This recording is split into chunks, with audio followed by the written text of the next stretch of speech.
15일이 우리 국가적으로도 스승의 날로 지키죠. 그리고 오늘 우리는 교사주일로 지키고 있습니다.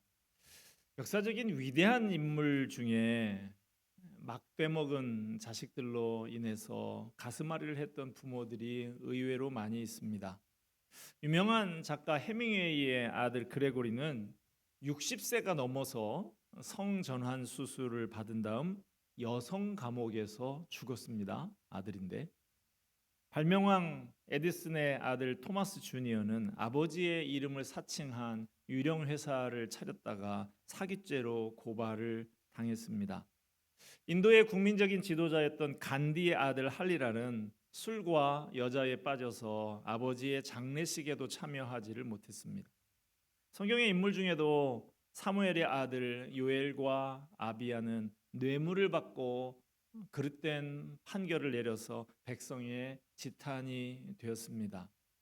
아무리 사람들의 존경을 한 몸에 받는 사람이라도 자식 문제만큼은 자기 마음대로 부모 뜻대로 할 수 없는 모양입니다. 이 세상에는 자녀를 양육하는 수많은 원리와 방식들이 존재합니다. 그러나 처한 환경이 다 다르고 아이들이 다 다르고 부모가 각기 다르기 때문에 어느 한 방식만 옳다고 주장하기 어렵습니다. 각기 처한 형편과 환경에 따라서 자녀 양육의 방식이 다를 수는 있지만 한 가지 분명한 것이 있습니다. 자녀를 신앙으로 양육해야만 자녀를 영적으로 보호할 수 있다는 사실입니다. 벼농사를 짓는데 아주 중요한 것이 못자리라고 하죠. 못자리에서 한 해 농사가 결판이 난다고 그래요. 교육을 농사에 비교하자고 하면 주일학교는 못자리에 해당합니다. 어린 자녀들이 세상 속에서 그리스도인으로 살아갈 수 있도록 양육하고 훈련하는 것이 바로 주일학교죠. 내 자식 가르치는 것도 쉽지 않은 일이잖아요. 그런데 주일학교에서 우리의 자녀들을 신앙으로 가르치느라 애쓰시는 우리 선생님들께 늘 고마운 마음을 가져야 할 줄로 압니다. 말씀을 준비하는데 제 어린 시절 주일학교 시절의 선생님들이 한 분 한 분 떠오르더라고요. 저는 초등학교 3학년 여름 성경학교 때 처음 교회를 나가기 시작했습니다. 철없는 어린아이의 손을 붙잡고 눈물로 기도해 주시던 저희 반, 우리 주일학교 반이 5학년 때 그 선생님이셨는데 그 직장 다니고 있는 그 선생님 우리 반 아이들을 모아서 우리 반끼리 금요 기도회를 했어요. 한 달에 한 번씩. 그 선생님이 그 선생님이 우리 아이들 붙잡고 그렇게 눈물 뿌려 기도하시던 그 생각이 지금도 납니다. 비가 오나 눈이 오나 항상 교회 문 바깥까지 나와서 맞아주시던 그 선생님도 생각이 나요. 지독히 말 안 듣고 개구장이 그 제자들 때문에 때로는 눈물도 지으면서도 지극히 우리를 사랑으로 지도해 주셨던, 지금은 저 미국 가서 살고 계시는 그 선생님도 생각이 납니다. 바쁜 직장 생활 중에도 착실히 열심히 준비해서 말씀을 열심히 가르쳐 주셨던, 이제는 원로 장로가 되신 그 선생님도 생각이 납니다. 저를 가르칠 때는 청년이었지만 이제는 대학 교수로 또는 교장 선생님으로 정년을 다 지나버리신 선생님들, 그분들의 헌신적인 섬김과 가르침 때문에 지금의 제가 있다라는 생각을 갖게 됩니다. 주일학교의 교사뿐만 아니라 사실은 우리 모두가 교사입니다. 부모는 가정에서 자녀들을 하나님의 말씀으로 교육해야 하는 교사라고 할 수 있습니다. 순장은 사랑방의 교사입니다. 그리고 먼저 믿은 사람들은 나중에 믿은 초신자들을 가르치고 모범을 보여주어야 하는 교사의 역할을 감당하는 것이죠. 결국 우리 모두가 교사의 역할을 감당해야 하는 것입니다. 옛날에 어느 시골의 총각 선생님이 출근길에 냇물을 건너고 있었어요. 그런데 돌로 된 징검다리를 건너다가 잘못 놓인 돌을 밟아서 미끄러져서 신발, 바지 다 혼박 젖고 말았습니다. 그래서 그 총각 선생님이 옷을 갈아입으러 다시 집으로 돌아갔어요. 때마침 서울에서 내려오신 어머니께서 집에 머물고 계셨습니다. 아들이 흠뻑 젖은 이유를 들은 어머니가 물었습니다. 너 네가 잘못 밟았던 그 돌은 바로 놓고 왔냐? 미처 그 생각은 하지 못했네요. 그런 마음을 가진 녀석이 무슨 선생이라고. 얼른 가서 돌을 바로 잡아 놓고 그 다음에 옷을 갈아입도록 해라. 어머니의 말씀이 조금 야속하게 들리기는 했지만 옳은 말씀이었죠. 그래서 얼른 가서 잘못 놓인 돌을 바로 놓고 돌아왔습니다. 그 후로 그분은 무슨 일을 하든지 늘 징검다리 돌을 다시 놓는, 바로 놓는 마음으로 임했다고 합니다. 그랬더니 모두가 존경하는 훌륭한 선생님이 되었답니다. 이렇게 돌을 바로 잡는 그런 마음이 우리에게도 있어야겠습니다. 내가 먼저 하나님 앞에 바로 서고 다른 사람도 바로 설 수 있도록 도와주는 저와 여러분이 되기를 바랍니다. 교사주일을 맞아서 참 멋진 스승으로 살았던 한 사람을 소개하고자 합니다. 바로 사도 바울입니다. 그는 그리스도인들을 박해하러 다메섹으로 가는 길에 극적으로 예수님을 만났습니다. 그 이후로는 그리스도인들을 박해하는 사람에서 오히려 박해를 받으며 그리스도의 복음을 전하는 사람으로 바뀌었죠. 그리고 주님이 가장 공들여서 하셨던 사역이었던 제자를 세우는 일에 사도 바울 역시 인생을 걸었습니다. 오늘 본문에 나오는 갈라디아 교회는 바울에게 있어서 잊을 수 없는 교회였어요. 바울이 처음 갈라디아 지역에 와서 복음을 전하고 교회를 개척할 때 그에게는 복음을 전해 듣는 성도들에게 부담을 줄 만한 육체의 핸디캡이 있었습니다. 14절 말씀, 너희를 시험하는 것이 내 육체에 있으되 이것을 너희가 업신여기지도 아니하며 버리지도 아니하고 오직 나를 하나님의 천사와 같이 또는 그리스도 예수와 같이 영접하였도다. 우리가 아는 바울이라고 하는 지도자는 아주 열정적인 지도자입니다.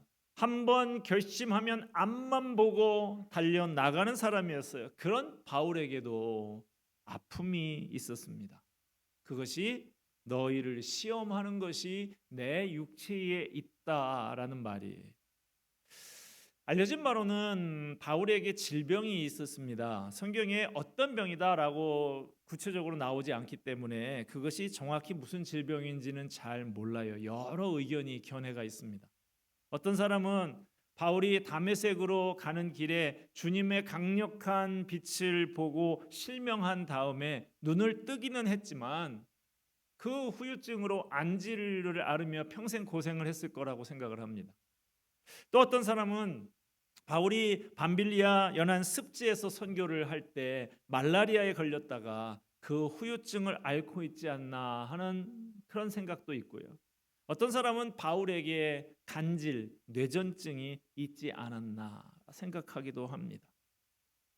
그 질병이 무엇이었든지 간에 그로 인해서 바울은 심한 고통에 시달렸고 또 그게 성도들에게 시험거리가 될 수도 있었어요. 제 몸 하나 성하지 않은 사람이 무슨 복음을 전한다고.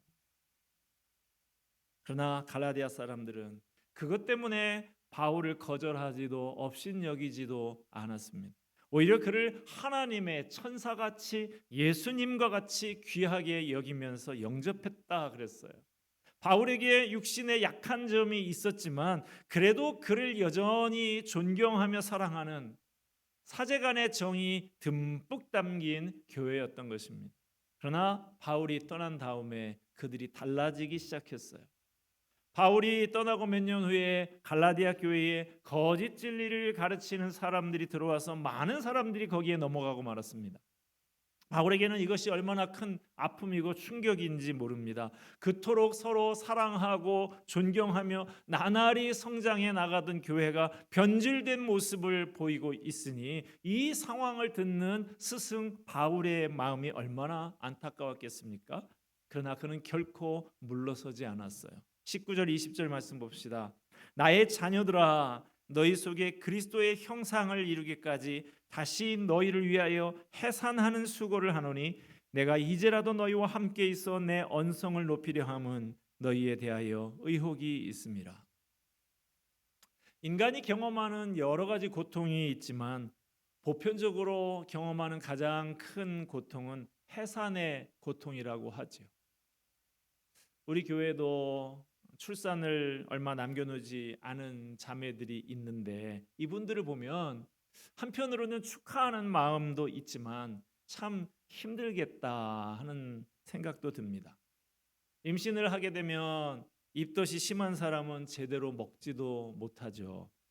어떤 분은, 제가 아는 분은 임신 중독으로 10달 내내 누워서 있었던 사람도 있었습니다. 그러나 고통의 정점은 역시 출산이죠. 그래서 산모가 아기를 낳으러 분만실에 들어가면서 신을 벗을 때 내가 이 신을 다시 신을 수 있을까 하는 생각이 든다고 하죠. 생명을 탄생하는 과정이 그렇게 위험하고 고통이 심하다는 뜻인 것입니다. 그렇습니다. 한 생명을 세상에 탄생시키려고 하면 눈물을 쏟고 땀을 쏟고 피를 흘리는 수고와 고통을 겪어야 하는 것이죠. 오늘 본문에서 바울은 무너진 공동체를 일으키고 변질된 교회를 다시 세우기 위해서 다시 해산하는 수고를 하겠다라고 선언하고 있습니다. 이미 해산하는 수고를 해서 이들을 영적인 자녀들을 낳았지만 너희를 위해서 몇 번이라도 다시 해산하는 수고를 마다하지 않겠다고 각오하는 말이에요. 여러분 생각해 보십시오. 육신의 자녀를 출산하는데도 그렇게 많은 고생과 어려움이 따르는데 죄와 마귀에 사로잡힌 영혼들을 구원해서 하나님의 자녀로 변화시키는 일에 얼마나 많은 수고가 따르겠어요. 산모가 눈물을 흘리고 땀을 흘리고 피를 쏟아야만 한 생명이 탄생되듯이 한 생명이 구원받고 변화돼서 하나님의 선한 일꾼으로 세워지기까지 눈물의 기도가 있어야 하고 땀 흘리는 수고가 있어야 하고 갖은 희생과 정성을 쏟아야 하는 것이죠. 해산하는 수고가 없이는 불가능한 것입니다. 해산하는 수고를 하겠다라는 말은 목숨을 걸겠다는 거예요. 어떤 수고와 고통을 대가로 치르더라도 당신들의 영혼을 절대로 포기할 수 없다는 거예요. 이러한 거룩한 의지와 열정, 이것이 바로 영적인 스승이 가져야 할 자세인 것입니다. 이 시간 영적인 스승이 되어서 하나님 앞에 서 있는 주일학교의 교사 여러분, 또 순원들을 돌보는 순장 여러분, 또 가정에서 자녀들을 하나님의 말씀으로 교육하는 교사 역할을 하는 부모 여러분, 그리고 먼저 믿은 자로서 나중에 믿는 분들을 가르치고 모범을 보여야 하는 책임을 가진 모든 분들, 시대가 정말로 영적으로 어둡습니다. 사탄이 정말 제철을 만난 듯이 날뛰고 있어요. 하나님을 모르고 알려고도 하지 않은 채 방황하는 영혼의 그 절망적인 상태를 생각해 보십시오. 먼저 믿은 사람, 영적인 스승이 된 사람은 단지 자기에게 맡겨진 영혼들에게 성경 지식만 나눠주는 사람이 아니에요. 어떤 대가를 치르더라도 나에게 맡겨진 한 영혼을 결코 포기할 수 없는 것이 영적인 스승입니다. 스승의 자리, 외롭고 힘든 자리가 틀림없습니다. 그러나 그 수고에는 값진 열매가 따라온다는 것도 잊지 마시기를 바랍니다. 사람을 세우고 변화시키기 위해서 수고하는 것의 가치를 알고 잘 감당한다면 이처럼 의미 있고 보람 있는 일이 또 없습니다. 이 자리에 나와 계신 교사, 순장, 스승의 역할을 감당하는 여러분, 사람 다루는 것 참 어렵고 힘들죠. 쏟아붓고 부어도 전혀 변화되는 것 같지 않을 때 내가 미쳤나? 괜한 고생을 하고 있는 것은 아닌가 하는 마음이 때로는 들 수 있어요. 사실 예수님도 이 세상에 계실 때 많은 사람들에게 미쳤다는 소리를 들으실 만큼 해산하는 수고를 하셨던 분입니다. 사도 바울도 미쳤다는 소리를 들었습니다. 최고 학부를 졸업한 가말리엘 문화생이었던 그가 거지처럼 세상을 떠돌아다니면서 복음을 전하는 자체가 미친 것처럼 보였을 거예요. 매도 수없이 맞았습니다. 동족들에게 돌에 맞아서 쫓겨나기도 여러 번 했습니다. 죄 없이 착고를 차고 감옥에 갇히기도 여러 번이었어요. 그럼에도 불구하고 바울은 거기에 인생을 걸고 해산하는 수고를 마다하지 않았어요. 바울뿐만 아니라 예수님의 말씀대로 살려고 했던 수많은 성도들도 지난 2000년의 역사 속에서 많은 사람들에게 미쳤다는 소리를 들었습니다. 그런데 여러분 생각해 보세요. 도대체 누가 미친 거예요? 영원한 생명을 위해서 인생을 투자하는 사람이 미친 거예요? 아니면 잠시 후에 사라져버릴 부와 명성을 위해서 수단 방법을 가리지 않는 사람들이 미친 것입니까? 어떤 의미에서 우리는 미쳐야 돼요. 미치기는 미치되 올바른 일에 똑바로 미쳐야 합니다. 여러분, 결코 포기할 수 없는 그 일에 내 인생을 드릴 때 세상이 뭐라고 할지라도 그것이 주님의 기쁨이 되는 일이라고 하면 담대하십시오. 용기를 잃지 마세요. 물러서지 마세요. 사도 바울이 이렇게 다시 해산하는 수고를 아끼지 않으며 양육했던 사람들, 그들에 의해서 또 다른 많은 그리스도의 일꾼들이 양육이 됐고, 그러한 영적인 재생산의 과정을 여러 번 거쳐서 복음이 오늘날 우리들에게까지 오게 된 것 아닙니까? 마찬가지로 내가 해산하는 수고를 하면서 가르친 영혼들 가운데 언젠가 풍성한 열매가 맺혀서 하나님 나라의 위대한 일꾼들이 나오게 될 것을 기대하면서 열정을 품으시기를 바랍니다. 홀랜드 오퍼스라고 하는 영화가 있죠. 글렌 홀랜드라고 하는 선생님의 실화를 바탕으로 만든 영화인데요. 홀랜드는 원래 브로드웨이에 진출해서 유명한 작곡가로 명성을 날리고 싶은 꿈을 가졌던 사람이었습니다. 그러나 그의 집이 가난했고 당장 가족들을 부양해야 했기 때문에 잠시 위기를 넘기려고 조그마한 시골 학교에 교사로 부임을 했는데 그만 30년간 교직에 머물게 되고 말았습니다. 그렇게 세월이 흘러서 홀랜드 선생님이 정년이 돼서 학교를 떠나게 됐어요. 지나온 날들을 돌아보니 꿈이 다 깨져버렸습니다. 브로드웨이에 가서 훌륭한 음악을 작곡해서 유명해지고자 하는 꿈도 이루지를 못했고, 자신이 못다 이룬 꿈을 아들에게 기대를 했지만 아들은 청각 장애인이었고 남은 거라고는 주름이 가득한 얼굴로 초라하게 퇴임하는 것밖에 없었어요.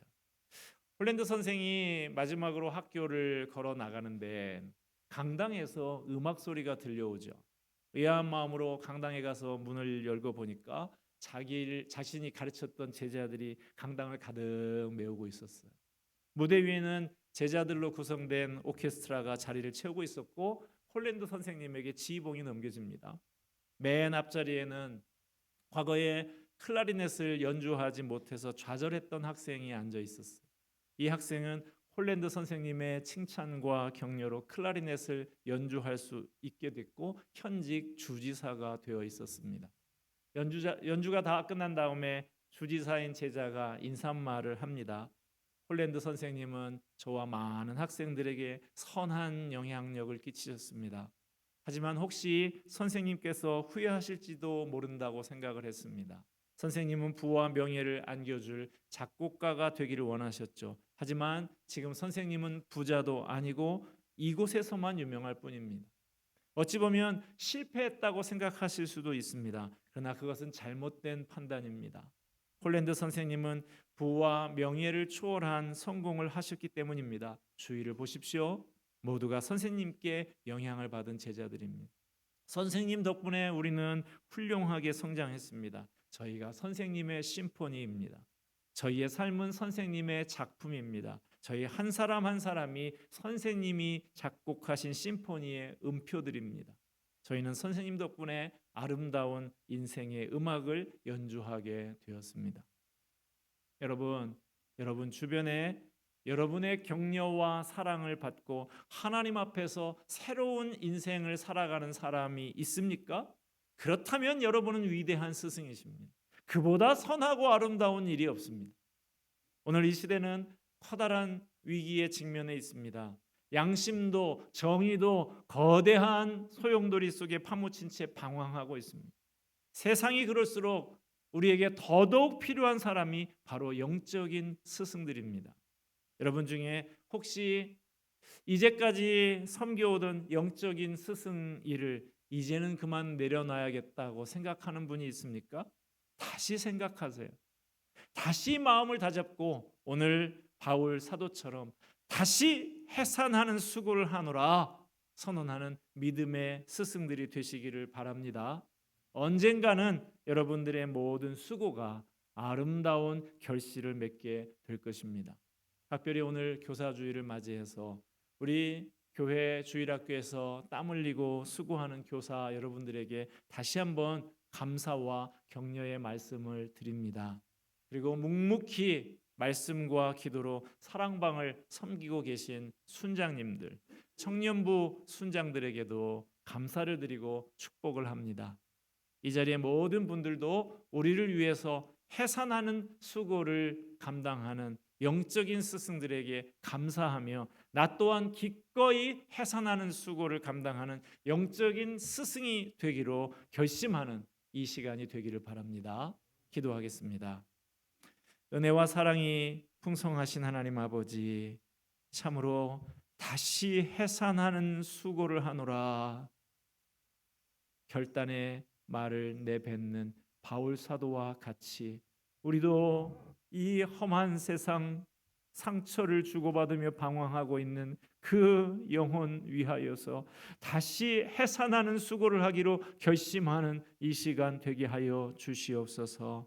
하나님 아버지, 언젠가 이 수고가 헛되지 아니하여 풍성한 열매 가지고 돌아올 날을 기대하며 그렇게 오늘도 해산의 수고를 감당하는 우리 모두가 되게 하여 주시옵소서. 예수 그리스도의 이름으로 기도하옵나이다. 아멘.